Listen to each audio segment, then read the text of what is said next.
Welcome to the Vegan Pulse. I am your host, Nancy Arenas. Today, my guest is Karin Nagi.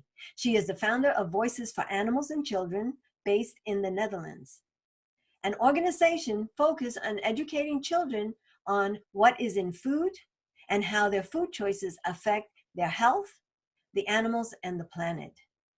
Voices for Animals and Children focuses on teaching children worldwide to eat healthy and cruelty-free with a children awareness school program. Stick around. I'd like to introduce Karin to you. Hi, Karin. Hi, Nancy. How are you? I'm fine, thank you. In your part of the world? Yeah, Holland. And you are in Canada? I am in Albuquerque, New Mexico, USA. Oh, that's a beautiful part of the US, yes. Yes, New Mexico, beautiful. I like it. So yeah. I wanted to ask you to tell us a little bit about yourself. Well, I'm Karin. I am half Dutch, half Arab. My father is from Yemen. I'm a singer, a writer, founder of Voices for Animals and Children, a nutritionist, and also since 2 months, board member and director of GDIH First Response. Well, let's just go on with Voices for Animals and Children, and then later on we'll come to that. Now tell me a little bit about Voices for Animals and Children. I started that 7.5 years ago when I was in the Philippines for a humanitarian mission. And when I took the last plane out of Cebu, that's one of their big cities in the Philippines, I got the idea because the typhoon, you know, the typhoon hit Haiyan very hard, and that was such a turning point in my life, such a strange thing to go through, to be able to notice that you could die from a huge typhoon, because we saw it coming. Wow. That in the plane I thought, I have to do something, I have to do something more than this that I do. And then I decided to start Voices for Animals and Children, because I saw the connection between food and also being able to do something with your career, like with my singing career. And I thought, well, I have to go and do that. And I was a vegetarian by then, and I came back in Holland.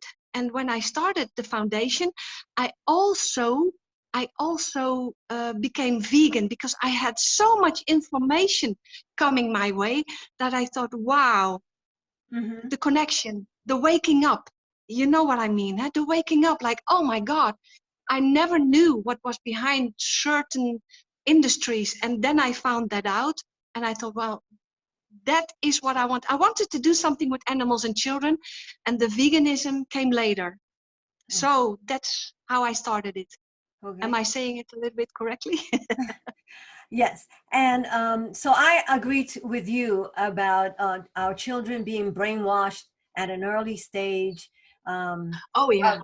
With, you know, with cruel and unhealthy diets that is imposed by society and our family and generations. Children have the right to know what is in their food. And most children, if they would know, I think that yes. they would say no. They don't know what is in their food, because if you say chicken fingers, they don't even know that's a real chicken in it. If you say butter, they think it's something from grass, and they don't know that it's actually coming from a cow.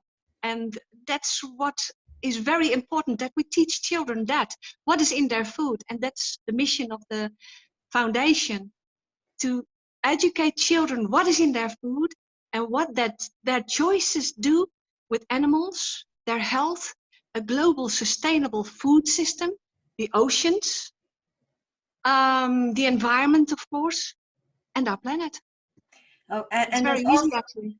and there's also the dangers of the processed food that kids eat at such Oh, an yeah. early age. GMOs, chemicals, yeah, totally. So what we promote for children is healthy, plant-based, organic food, GMO-free. That's what we promote, because that's the best. That's the best to eat to keep a body healthy, and your mind, of course. So how do we break the cycle that feeds all the wrong information? I know you have a school program. Tell me a little bit about that. Well, the school program is more than only about food. It's also about bullying and about, well, everything that a child runs into at an early stage, like computers, phones, too much information, too much.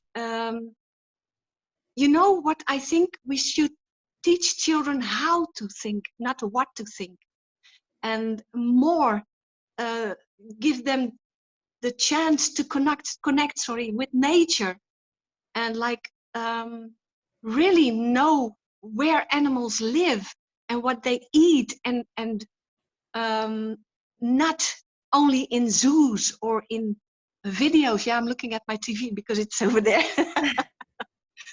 But you know what I mean. You know what I mean. It's to be aware of what's really important in life, because the Native Americans knew that already centuries ago. If everything is dead, gone, and poisoned, we will find out that you cannot eat money. That's Exactly. the whole, yeah.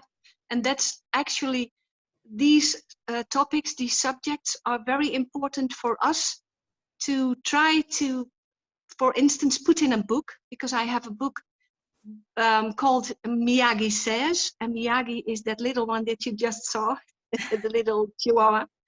He's very, very, very cute animal, and children, of course, always like cute animals. So how easy is it to try to put some information through by an animal, a cute animal? And that's why And I we hear start. Miyagi is very wise. Oh, he is, yes. Yes, because he's vegan too. He's plant-based too, and he's very healthy. Yeah. Now you have several projects worldwide, because it's not, you know, Yes. you have projects going on everywhere. Tell us a little bit about Yeah.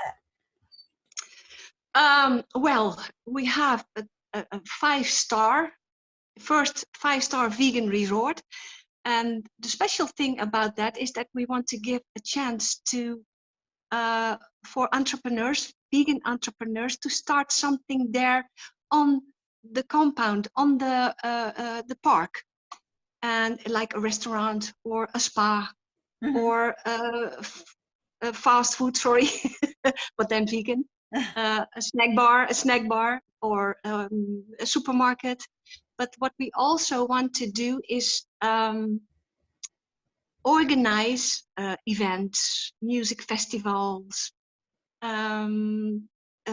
conferences, and all kinds of events that draw people from all over the world, because I've been speaking at conferences and events in the United States, in Luxembourg, in Holland, and what I noticed is that people come from all over the world. So that's a beautiful occasion to teach